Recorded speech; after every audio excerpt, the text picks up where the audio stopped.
Garuda Express, an international courier service. ఆదమరిచిపోవడం అంటే ఇదేనేమో అన్నట్టుగా ఉంది ఈ న్యూస్ రీడర్ పరిస్థితి.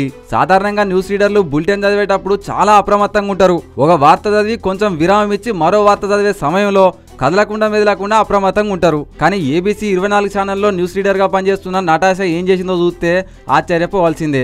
అప్పటి వరకు టకటక వార్తలు చదివిన నటాషా క్రీడా వార్తలు చెప్పాల్సిన సమయంలో ఏమరపాటుగా గోళ్లు చూసుకుంటూ పెన్ను పట్టుకొని ఏదో ఆలోచిస్తూ ఉండిపోయింది. టీవీ స్క్రీన్లో తన మొహం కనిపించేసరికి ఒక్కసారిగా ఉలిక్కిపడి చేతిలో ఉన్న పెన్నును విసిరేసి మళ్లీ వార్తలు చదవడం ప్రారంభించింది.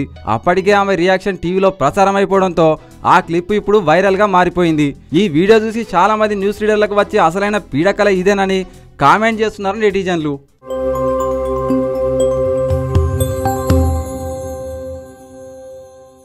హాయ్ యోయో వ్యూవర్స్, సబ్స్క్రైబ్ చేసేటప్పుడు అక్కడ ఉండే గంట సింబల్ ను ప్రెస్ చేయడం మర్చిపోవద్దు.